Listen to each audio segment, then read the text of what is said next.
தமிழ்நாடு வணிகர் சங்கங்களின் பேரமைப்பு தலைவர் திரு விக்ரமராஜா அவர்கள் கடந்த சில தினங்களுக்கு முன்பு முதல்வரை சந்தித்ததாகவும் அதில் வெளியில் ஒரு ப்ரெஸ் மீட் கொடுக்குறாரு. அதாவது டெஸ்ட் பர்ச்சேஸை முதல்வர் அவர்கள் தடை செய்வதாக ஒரு தன்னிச்சையாக ஒரு ப்ரெஸ் மீட் கொடுக்குறாரு. இப்படி எந்த தைரியத்தின் அடிப்படையில் இவங்க டெஸ்ட் பர்ச்சேஸ் நிறுத்தப்பட்டது அப்படின்னு ஊடகங்களில் பேட்டி கொடுக்குற அளவுக்கு இவர்களுக்கு தைரியத்தை யார் கொடுத்தது? முதல்வர்கள் தயவு செய்து இதை தடுக்கணும். ஓகேங்களா? இப்படி டெஸ்ட் பர்ச்சேஸ் நிறுத்திச்சுன்னா முதல்வர் அதை அறிவிக்கணும். இல்லைனா வருவாய்த்துறை அமைச்சர் இருக்காங்க, இல்லைனா சம்பந்தப்பட்ட துறை அமைச்சர் இருக்காங்க, எத்தனையோ அதிகாரிகள் இருக்காங்க, அவர்கள் அதை அறிவிக்க வேண்டும். அதுவும் இல்லாமல் நிறைய பொருட்கள் இன்க்ளூசிவ் ஆஃப் டேக்ஸ். இப்போ ஒரு ஹமாம் போகணும்னா இன்க்ளூசிவ் டேக்ஸோட தான் பொதுமக்களுக்கு போகுது. ஓகே, அப்போ வணிகர் ஏமாத்துறதுக்கு ஒன்றுமே இல்லை. அரசாங்க கஜானா நிரப்பதற்கு 1008 வழி இருக்குது. டாஸ்மாக் மட்டுமே வழி இல்லை, 1008 வழி இருக்குது. வணிகனையும் டாஸ்மாகை நம்பி அரசு நடக்குதா அப்படின்ற கேள்விக்குறி தான் எங்களுக்கு எழும்புது. இது போன்ற அமைப்புகள் தொடர்ந்து அந்த போராட்டங்களை முன்னெடுக்கும் போது அவர்கள் அந்த முதல்வருக்கு நெருக்கமாக இருக்கிறார்கள், ஆளுங்கட்சிக்கு நெருக்கமாக இருக்காடும் போது அதுக்கான கிரெடிட் அவங்களுக்கு போயிடுது. அப்போ முதல்வர்கள் எல்லாரையும் சரிசமமாக பார்க்கணும்ல. அதனால் நாங்கள் அரசாங்கம் என்ன சொல்கிறோம், ஒரு போராட்டம் ஒருத்தர் நடத்தினான்னா அவங்களுக்கு தோழமையாக இருக்கான்னு மட்டும் பார்க்காதீங்க. யார் போராட்டம் நடத்துகிறாங்க, எதுக்கு போராட்டம் நடத்துகிற ஒரு கேள்விக்குறி தயவு செய்து எழுப்புங்க. ஓகேங்களா? ஆளும் போது நீங்கள் என்ன சொன்னீங்க, இந்த அரசு எல்லாருக்குமான அரசுன்னு சொன்னீங்க. அது எல்லாருக்குமான அரசாக இருக்கணும்னு தான் நாங்கள் ஆசைப்படுறோம். அதுக்கு முன்னாடி தான் அவங்க திமுக. இப்போ அவர் தமிழக முதல்வர், தமிழகத்துக்கான ஆளும் கட்சி. அந்த விஷயத்தை அவங்க புரிஞ்சுக்கிட்டாலே போதும். கடந்த நவம்பர் 1ஆம் தேதி முதல்ல டெஸ்ட் பர்ச்சேஸ் அப்படின்ற ஒரு விஷயத்தை தமிழக அரசு 70 பறக்கும் படைகளோடு இன்ட்ரடியூஸ் பண்ணியிருந்தாங்க. அந்த டெஸ்ட் பர்ச்சேஸை நீக்கணும் அப்படின்ட்டு எங்களுடைய பேரவை சார்பாக மாவட்டம் தோறும் நிறைய கண்டன கூட்டங்களையும் கடந்த டிசம்பர் 20 வள்ளுவர் கூடத்தில் ஒரு ஆர்ப்பாட்டத்தையும் நாங்கள் நடத்தியிருந்தோம். இன்றைக்கு வரையும் டெஸ்ட் பர்ச்சேஸை நீக்காத நிலையில் தமிழ்நாடு வணிகர் சங்கங்களின் பேரமைப்பு தலைவர் திரு விக்ரமராஜா அவர்கள் கடந்த சில தினங்களுக்கு முன்பு முதல்வரை சந்தித்ததாகவும் அதில் வெளியில் ஒரு ப்ரெஸ் மீட் கொடுக்குறாரு. அதாவது டெஸ்ட் பர்ச்சேஸை முதல்வர் அவர்கள் தடை செய்வதாக ஒரு தன்னிச்சையாக ஒரு ப்ரெஸ் மீட் கொடுக்குறாரு. அரசாங்கம் எந்த ஒரு ஜிஓவும் பாஸ் பண்ணாத நிலையில், முதல்வர் எந்த ஒரு அறிவிப்பையும் அறிவிக்காத நிலையில், அது குறித்து வருமான வரித்துறை மற்றும் அந்த துறையோட அமைச்சர் திரு மூர்த்தி அவர்களும் எவ்வித ஒரு அறிவிப்பும் அறிவிக்கிற நிலையில் தன்னிச்சையாக ஒரு அமைப்பு அதை அறிவிக்கலாமா?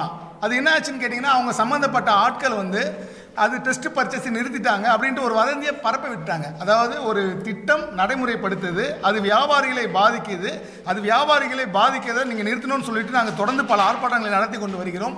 முதல்வர் அவருக்கு நெருக்கமானவர் என்றோ அப்படின்ற ஒரு சூழ்நிலையில் முதல்வர் அவருக்கு சந்திக்க அப்பாயின்மெண்ட் கிடைக்கிது. எப்படி இந்த விஷயத்தை அவர் தெரிவிக்கிறாரு? அப்போ வணிகர் மத்தியில் ஒரு மிகப்பெரிய ஒரு குழப்பம் தொடர்ந்து இருந்துகிட்டே இருக்குது. டெஸ்ட் பர்ச்சேஸ் இருக்கா இல்லையா? அப்படி அது இல்லைன்னா அதை அறிவிப்பதற்கு விக்ரமராஜா யார்? அவர் முதல்வரா அப்படின்ற ஒரு கேள்விக்குறியை நாங்கள் தொடர்ந்து எழுப்பிட்டு வரோம்.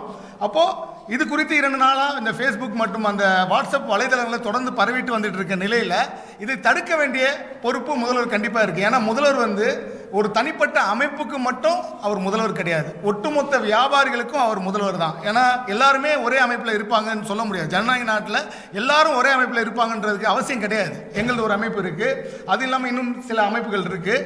இந்நிலையில் நாங்கள் மதுரையில் வருகின்ற 20ஆம் தேதி நாங்கள் ஒரு ஆர்ப்பாட்டத்தை அறிவிச்சிருக்கோம், இந்த டெஸ்ட் பர்ச்சேஸை நிறுத்த சொல்லி. அப்போது எங்களுடைய வணிகர்கள் தொடர்ந்து அந்த கேள்விகளை எழுப்புறாங்க. எப்படி டெஸ்ட் பர்ச்சேஸ் நிறுத்திட்டாங்களா, முதல்வர் அறிவிச்சிட்டாரா, அப்போ எப்படி இந்த விஷயம் செய்தித்தாள்களில் வராமல் தொலைக்காட்சிகளை மட்டும் எப்படி இது வருது அப்படின்னு ஒரு கேள்வி எழுப்புறாங்க. அதுக்கு விடை கேட்டு முதல்வர்கிட்ட ஒரு நியாயம் கேட்டு தான் நாங்கள் இந்த ப்ரெஸ் மீட்டை வச்சுருக்கோம். அப்போது இது போன்றவர்கள் மீது நீங்கள் தகுந்த நடவடிக்கை எடுக்கணும். யார் இவர்களுக்கு இந்த அத்தாரிட்டியை கொடுத்தாங்க? எப்படி எந்த தைரியத்தின் அடிப்படையில் இவங்க டெஸ்ட் பர்ச்சேஸ் நிறுத்தப்பட்டது அப்படின்னு ஊடகங்களில் பேட்டி கொடுக்குற அளவுக்கு இவர்களுக்கு தைரியத்தை யார் கொடுத்தது?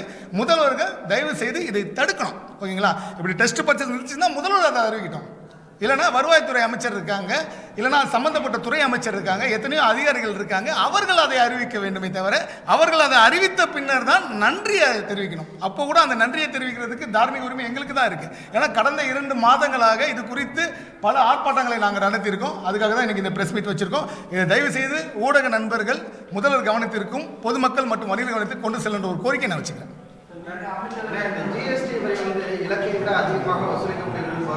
ஆமாம்,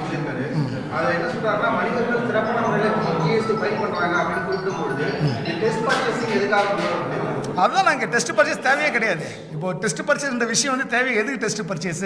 ஆக்சுவலாக ப்ரொடக்ஷன் யூனிட்ல இருந்து ஜிஎஸ்டி கட்டிட்டு தான் ஒரு பொருளுமே கடைக்கு வருது. ஓகேங்களா? அந்த ஜிஎஸ்டியை மக்கள்கிட்ட வாங்கினா தான் எங்களுக்கு லாபம், இல்லைன்னா நாங்கள் மட்டும் தான் ஜிஎஸ்டி கட்டுற மாதிரி இருக்குது. அதுவும் இல்லாமல் நிறைய பொருட்கள் வந்து இன்க்ளூசிவ் ஆஃப் டேக்ஸ். இப்போ ஒரு ஹமாம் சோப்புனா இன்க்ளூசிவ் டேக்ஸோட தான் பொதுமக்களுக்கு போகுது. ஓகே, அப்போ வணிகர் வந்து ஏமாத்துறதுக்கு ஒன்றுமே இல்லை. அரசாங்க கஜானா நிரப்பதற்கு 1008 வழி இருக்குது. டாஸ்மாக் மட்டுமே வழி இல்லை, 1008 வழி இருக்குது. வணிகனையும் டாஸ்மாகை நம்பி அரசு நடக்குதா அப்படின்ற கேள்விக்குறி தான் எங்களுக்கு எழும்புது. ஓகேங்களா? டெஸ்ட் பர்ச்சேஸ் பண்ணி என்ன பண்ண போறீங்க? ஒரு சின்ன கடைக்காரனுக்கு 20,000 ஃபைன் போட்டு என்ன பண்ண போறீங்க? ஒரு புருஷன் போராட்டி மட்டும் தான் கடை நடத்துவாங்க. அவங்க எப்படி ஒரு அடிப்படை கட்டமைப்பு வச்சிருக்கிறதுக்கு வாய்ப்பே கிடையாது. எப்படி பில்டிங் பண்ண முடியும்? ஓகேங்களா? ஒரு மிகப்பெரிய சூப்பர் மார்க்கெட்டில் பண்ணீங்கன்னா அது ஒரு நியாயம் இருக்குது. அவசரத்தை பில் போட முடியாது. ஏதோ ஒரு குற்றவாளியை பிடிக்கிற மாதிரி ஆட்களை செட் பண்ணி கடைக்கு அனுப்பிச்சு வியாபாரின தீவிரவாதியா இல்லை ஒரு கஞ்சா கடத்துறவனா அப்படிலாம் கிடையாது. அதனால இதை தடை செய்யணும்னு சொல்லிட்டு நாங்கள் தொடர்ந்து நிறைய ஏற்பாடு நடத்தணும். அரசு தடை செய்யணும் தான்.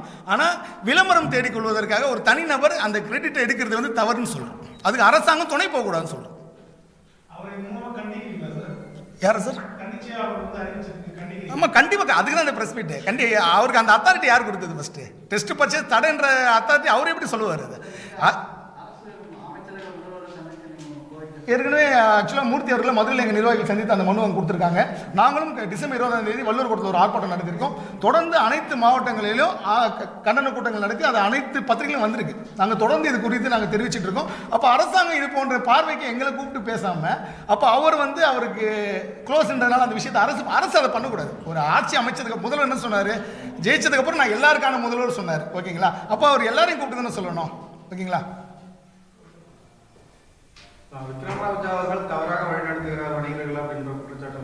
கண்டிப்பாக தவறாக வழி நடத்துறாரு தான். உண்மை தானே?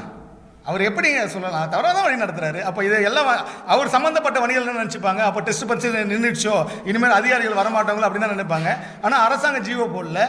நாளைக்கே வருமான வரித்துறை அதிகாரிகள் போய் அவங்களுக்கு ஃபைன் போட்டால் அவருக்கு என்ன பதில் சொல்லுவார்? அப்போ வணிகர்கள்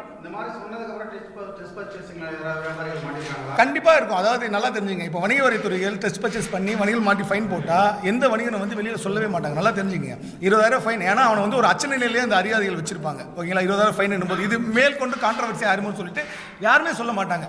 ஒரு விஷயத்தை அரசாங்கம் நிறுத்துச்சுன்னா, இப்போ டாஸ்மாக் நேரம் குறைச்சிச்சுன்னா ஜியோ வருது இல்லை, அடுத்த நாள் அது சம்மந்தப்பட்ட மந்திரி சொல்கிறாருல்ல. அப்போ இது மாதிரி ஒரு விஷயம் சம்மந்தப்பட்ட மந்திரி தானே சொல்லணும். ஓகேங்களா? இவரே நாங்கள் டெஸ்ட் பர்ச்சேஸ் நிறுத்திட்டோம், முதல்வர் எங்கள் கோரிக்கை ஏற்று டெஸ்ட் பர்ச்சேஸ் நிறுத்தப்பட்டு விட்டது. முதல்வர் எங்கள் கோரிக்கை ஏற்றுக்கொண்டார். டெஸ்ட் பர்ச்சேஸ் நிறுத்தப்பட்ட அறிவிப்பை முதல்வர் வெளியிடுவான்னு சொன்னால் அது வேற விஷயம். ஓகேங்களா? ரெண்டுத்துக்கும் வித்தியாசத்தை புரிஞ்சுங்க. அப்போ இவர் என்ன மந்திரியா? அப்போ நாங்களாம் யார்? அமைப்பு நடத்துகிற நாங்களாம் யார்?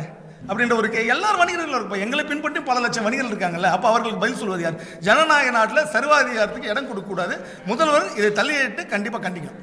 அவருடைய கருத்துக்கள் தவறான போது அவருடைய அமைப்பில் இருக்கவங்களே எதிர்த்து எப்படி தெரிவிப்பாங்க? தெரிவிக்க மாட்டாங்களே. அது எப்படி அவங்க தலைவர் தப்பு பண்ணுறது தொண்டனை என்னைக்கு வெளியே தெரிவிச்சிருக்கான்? அது தெரிவிக்கிறதுக்கான வாய்ப்பு கிடையாது. இதான் அவங்களே அந்த பதட்ட மனநிலையில் இருக்கு. அவங்களுக்கு உண்மை தெரியல. இப்போ அவருக்கு சம்பந்தப்பட்ட நிர்வாகிகள் எங்களுக்கு என்னங்க உண்மையில டெஸ்ட் பர்ச்சேஸ், ஏன்னா இதை முதல்ல கையில் எடுத்தது எங்களோட அமைப்பு தான். நாங்கள் தான் தொடர்ந்து இந்த கண்டன கூட்டங்களும் ஆர்ப்பாட்டம் நடத்துனது நாங்கள் தான். அப்போ அவங்க எங்களை கேட்குறாங்க, என்னங்க நீங்கள் பண்ணீங்க ஒன்றும் நடக்கல, எங்கள் தலைவர் போயிட்டு பாருங்க, முதல்வர் பார்த்துட்டு உடனே வந்து அதை முடிவு கட்டுன்னு சொல்லிட்டு ஒரு தவறான விஷயத்தை அவர்களே புரிஞ்சு வச்சிருக்காங்க. அப்போ அதை நம்ம தப்புன்னு சொல்கிறோம். நம்ம உண்மை அதுதான். ஏன்னு கேட்டிங்கன்னா, இப்போ அவரோட அமைப்பு ஒரு பலம் வாய்ந்த அமைப்பு தான். அதை நாங்கள் மறுக்கிறது கிடையாது. அப்போது பலம் பெற்றவர்கள் என்ன சொல்கிறாங்கன்னா, இந்த கார்பரேட் மாதிரி தான் அவங்களும். கார்பரேட்கள் என்ன பண்ணுவாங்கன்னா, ஒரு சின்ன விஷயம் சக்ஸஸ் ஆச்சுன்னா அதை அவங்க விக்ரமராஜாவை தான் குறிப்பிட்றேன். விக்ரமராஜா இதில் பயம் என்ன இருக்குது? அவர் எதிர்த்து அந்த ப்ரெஸ் மீட்டை நாங்கள் வைக்கிறோம். ஒரு அரசாங்கம் தெரிவிக்கக்கூடிய முடிவை, ஒரு முதல்வர் தெரிவிக்கக்கூடிய முடிவை, ஒரு அது சம்பந்தப்பட்ட மந்திரி தெரிவிக்கக்கூடிய முடிவை ஒரு தனிப்பட்ட நபர் தெரிவிக்கிறாருன்னா அதுக்கு கண்டனம் தெரிவித்து தான் ஆகணும். அப்போது இது போன்ற அமைப்புகள் தொடர்ந்து அந்த போராட்டங்களை முன்னெடுக்கும் போது அவர்கள் அந்த முதல்வருக்கு நெருக்கமாக இருக்கிறார்கள், ஆளுங்கட்சிக்கு நெருக்கமாக இருக்கிறார்கள் போது அதுக்கான கிரெடிட் அவங்களுக்கு போயிடுது. அப்போ முதல்வர்கள் எல்லாரையும் சரிசமமாக பார்க்கணும். முதல்ல இந்த விஷயங்கள் இப்போ இது குறித்து நாங்கள் மூர்த்தி அவர்களை முதல்ல நாங்கள் நிர்வாகிகள் சந்திச்சிருக்காங்க. நாங்கள் 4-5 எல்லா மாவட்டங்களையும் பொதுவாக ஒரு 20 மாவட்டங்களில் கண்டன கூட்டங்கள் நடத்தியிருக்கோம். வள்ளுவர் கோட்டத்தில் ஒரு 500 பேரை வச்சு ஒரு ஆர்ப்பாட்டம் நடத்தியிருக்கோம். அப்போது இதுக்கான கிரெடிட் வந்து யாரை கூப்பிட்டு பேசணும்? சம்மந்தப்பட்ட மந்திரிக்கு தெரியாதா? சம்மந்தப்பட்ட ஐஏஎஸ் ஆஃபீஸருக்கு தெரியாதா? அப்போ முதல்வருக்கு நெருக்கமாக இருக்கிறார்கள், அவரோட பையன் எம்எல்ஏ இருக்கின்றதுக்காக அவருக்கு முதல்வர் உடனே அப்பாயின்மெண்ட் கொடுத்துட்டு அவர் வந்து அந்த விஷயத்தை சொல்கிற அளவுக்கு இந்த அரசாங்கம் வீக்காக இருக்கா அப்படின்னு எனக்கு தெரியல. முதல்வர்கிட்ட நாங்கள் ஒரு கோரிக்கை தான் வைக்கிறோம். இப்போ இந்த ஒரு விஷயத்தை பண்ணும்போது நாங்களும் படித்து சொல்கிறோம், வணிகன் சங்கன்றது ஒன்றும் கிடையாதுங்க. ஜனநாயக நாட்டில் எப்படி ஒரு முக்கிய முடிவு எடுக்கும்போது அனைத்து கட்சி கூட்டத்தை நடத்தின ஒரு முடிவு எடுக்கிறீங்க? அப்போது வணிக விஷயத்தில் பண்ணும்போது எல்லா சங்கங்களும் கூப்பிட்டு பண்ணுங்க, யார் அதை பதிவு பண்ணுறது எல்லாரும் ஒரு 4-5 பேர் கூப்பிட்டு அதுக்கான விஷயத்தை பண்ணுங்க. நிறுத்தும் போது அது அப்படி சொல்லுங்க. அப்போது வியாபாரிகள் நினைப்பாங்க தனிப்பட்ட நபர் தான் தலைவரும் நினைப்பாங்க. அப்போ இந்த வாட்டி ஒரு சீட்டு வாங்கணும், அடுத்த வாட்டி 10 சீட்டு வாங்குவார். அப்போ அந்த சர்வாதிகாரத்துக்கு ஏன் தள்ளுறீங்கன்ற ஒரு கோரிக்கை நாங்கள் வைக்கிறோம். அப்போது நியாயமான கோரிக்கைகள் எடுப்படாதுல்ல. அப்போது நாளைக்கே விக்ரமராஜா வந்து இந்த நாடு சுபிக்ஷமாக இருக்குது, வியாபாரிகள் சுபிக்ஷமாக இருக்குன்னா அது உண்மையாயிருமா? அப்படி கிடையாதுல்ல. அப்போ எங்களை போன்ற போராடும் அமைப்புகள் தான் களத்தில் என்ன நடக்குதுன்னு தெரியும். அதற்கான ஸ்கோப்பை எங்களுக்கு கொடுங்க, அவர்களை கண்டித்து வையுங்கள். ஓகேங்களா? அவங்களோட கோரிக்கை நீங்கள் ஏற்றுங்க, அவர் பேட்டி விடணும், அதெல்லாம் வேணாம்னு சொல்ல. முடிவெடுக்கிற அத்தாரிட்டியை அவர் கொடுக்காதீங்க. அது அரசோட உரிமை, அது சம்மந்தப்பட்ட ஐஏஎஸ் ஆஃபீஸர், சம்மந்தப்பட்ட மந்திரியோட உரிமை. அந்த உரிமைகளை அவர்களுக்கு கொடுங்கன்னு நாங்கள் சொல்லுவோம். இல்லை, அதாவது நாங்கள் வந்து தமிழ்நாடு வியாபார சங்க பேரவை, தமிழ்நாட்டில் இருக்க அந்த வியாபாரோட பிரச்சனைகள் எங்கள் பார்வைக்கு வருது. நாங்கள் இன்னும் இருக்கு, ஆனால் இந்த அளவுக்கு கிடையாது. இங்கே வந்து இன்னும் ஒரு வியாபாரி வந்து ஒரு குற்றவாளி பிடிக்கிற மாதிரி தான் பிடிக்கிறாங்க. அதாவது நோட்டு நம்பரை நோட் பண்ணிட்டு போயிட்டு, அதாவது இன்கேஸ் டெஸ்ட் பர்ச்சேஸே வச்சா கூட அவர்களே அறிவுறுத்தணும். ஓகேங்களா? திடீர்னு ஒரு நாள் ஜிஎஸ்டி வந்தது நம்மளால் தாங்க முடியல. ஓகேங்களா? ஜிஎஸ்டினா மாதத்துக்கு ஒரு வாட்டி ஃபைல் பண்ணணும். நல்லா தெரிஞ்சுங்க, ஜிஎஸ்டி வந்து மாதத்துக்கு ஒரு வாட்டி ஃபைல் பண்ணணும். அதுக்கான அடிப்படை கட்டமைப்பு இங்கே எங்கே இருக்குது? எந்த யார்கிட்ட இருக்குது? பெரிய பெரிய வணிக வளாகங்களில் டிமார்ட்டு, ரிலையன்ஸ் போன்ற வணிக வளாகங்கள் தான் அந்த அடிப்படை கட்டமைப்பு வச்சுருப்பாங்க. இங்கே இன்னும் நம்ம நாட்டில் வந்து அந்த செக்டாருக்குள்ளே, அந்த பில்லிங் செக்டாருக்குள்ளே வராத விஷயங்கள் தான் நிறைய. ஓகேங்களா? இன்றைக்கி ஜிஎஸ்டி எடுத்தால் தான் லோன் கொடுப்பான் அப்படின்றதுக்காக தான் பாதி பேர் ஜிஎஸ்டி எடுத்திருக்கான். 20 லட்சம் வருமானம் இல்லைனா கூட ஜிஎஸ்டி எடுத்ததுக்கு காரணமே அதனால தான். அப்போ அவர்களை நீங்கள் எந்த கட்டமைப்புகளை கொண்டு வரீங்க, அவங்களையும் பழி வாங்குறீங்கன்றதான் எங்களோட கேள்வி. ஆதரவு தான், உண்மை தான், அது மாற்று கருத்தே கிடையாது. மாற்று கருத்தே கிடையாது. ஆமாம், இது நாங்கள் வந்து இந்த அரசு கவனத்தை இருக்கிறதுக்கு நாங்கள் ஒயின் ஷாப்பெல்லாம் முற்றுகையிட்டு ஆர்ப்பாட்டம் பண்ணணும். ஒரு கடைக்காரன் பில்லு தரல அப்படின்றதுக்காக நீங்கள் கடைக்காரனுக்கு ஃபைன் போடுறீங்க. அதனால் நாங்கள் ஒரு அது என்னது அந்த கேண்டிடேட் வச்சு ஒயின் ஷாப்பில் போய் கேட்டால் எந்த சரக்கும் ஒயின் ஷாப்பில் பில்லே தரல, 10 ரூபா எக்ஸ்ட்ரா வேறு வாங்குறாங்க. அதுக்காக நாங்கள் அந்த வெட்டு வாங்கல ஒரு ஒயின் ஷாப்பையே நாங்கள் ஆர்ப்பாட்டம் பண்ணணும். முதல்ல ஒயின் ஷாப்பில் பில் கொடுங்கப்பா.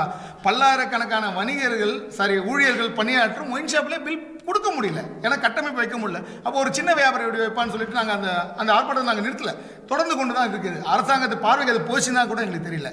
ஒயின் ஷாப்பில் பில் கொடுக்க முடியல, ப்ராக்டிக்கலாக பாசிபிள் இல்லை. அப்புறம் எப்படி ஒரு வியாபாரத்தில் பண்ண முடியும்? ஒரு சின்ன வியாபாரி எப்படி பண்ண முடியும் அப்படின்னு ஒரு கேள்வி வச்சிருக்கோம். அரசாங்க பார்வைக்கு போச்சுன்னா கூட எங்களுக்கு தெரியல. அதனால் நாங்கள் அரசாங்கம் என்ன சொல்கிறோம், ஒரு போராட்டம் ஒருத்தர் நடத்தினான்னா அவன் உங்களுக்கு தோழமையாக இருக்கான்னு மட்டும் பார்க்காதீங்க. யார் போராட்டம் நடத்துனாங்க, எதுக்கு போராட்டம் நடத்துனா ஒரு கேள்விக்கு தயவு செய்து எழுப்புங்க. ஓகேங்களா? ஆளும் போது நீங்கள் என்ன சொன்னீங்க, இந்த அரசு எல்லாருக்குமான அரசுன்னு சொன்னீங்க. அது எல்லாருக்குமான அரசாக இருக்கணும்னு தான் நாங்கள் ஆசைப்படுறோம். அப்போ நாங்கள் உங்களை ஆதரிக்க முடியும். உங்களை ஆதரிக்காத கூட உங்களை ஆதரிக்க வைக்கணும்னா முதல்ல அவங்க குறைகள் என்னன்னு கேளுங்க. ஒருத்தர் பணபலம் பொருந்தியவர், அந்த கட்டமைப்பு பெருசாக இருக்குது, இவங்களால நமக்கு ஓட்டு வரும், அவங்க இந்த சமூகத்தை சேர்ந்தவங்க, இந்த மைனாரிட்டியை சேர்ந்தவங்க, இந்த மதத்தை சேர்ந்தவங்கன்னு பார்க்காம ஒரு பரந்த மனதுடன் இருக்கும்போது தான் ஆளுங்கட்சி. அதுக்கு முன்னாடி தான் அவங்க திமுக. இப்போ வந்து அவர் தமிழக முதல்வர், தமிழகத்துக்கான ஆளும் கட்சி. அந்த விஷயத்தை அவங்க புரிஞ்சுக்கிட்டாலே போதும். கண்டிப்பாக ஒருதலைபட்சம் தான், கண்டிப்பாக இது ஒருதலைபட்சம் தான். அவருக்கு அந்த அதிகாரத்தை யாருங்க கொடுத்தது? எப்படி வந்து அவரால் சொல்ல முடியுது? இல்லை வந்து டெஸ்ட் பர்சன் நிறுத்திட்டான்னு அவர் எப்படி சொல்ல முடியும்? சொல்லக்கூடாதுல்ல. அது செய்தியில் அது நியூஸே வருது. டெஸ்ட் பர்சன் நிறுத்திட்டா உடனே இவங்க எல்லாம் வெற்றி விழா வச்சிருக்காங்க. எங்கள் தலைவர் நீங்கள் போராடி உங்களால் முடியல, எங்கள் தலைவர் பாருங்கள் முதல்வர் போயிட்டு வந்து டெஸ்ட் பர்சன் நிறுத்திட்டான்னு உடனே அறிக்கை கொடுக்கலாம். இது அது அசிங்கம் தானே? உண்மையான போராடக்கூடியவர்களுக்கான ஒரு இழுக்கு தானே இது. யார் வெள்ளையன் அவர்களை பற்றி நம்ம சொல்ல முடியாது. ஏன்னு கேட்டிங்கன்னா அவர் வயது அதிகமாகிடுச்சு, அதனால் அந்த விமர்சனங்களை நாங்கள் தவிர்த்துறோம். அது எங்களுக்கு அது இல்லை. இப்போ களத்தில் இருக்கிறது விக்ரமராஜா களத்தில் இருக்கிறாரு. எங்களோட பேர் நாங்கள் 2 பேர் தான் இதுக்கான ஆர்ப்பாட்டங்களை நடத்துகிறோம். ஓகேங்களா? அவர் வந்து ஒரு கிளீஷே பண்ணுறாரு. ஓகேங்களா? நாங்கள் அந்த கிளீஷே பண்ண வேண்டிய அவசியம் கிடையாது. நாங்கள் உண்மையில் போராடுறோம், அவ்வளோதான். வெள்ளையன் குறித்து நாங்கள் பேச வேண்டிய அவசியம் கிடையாது.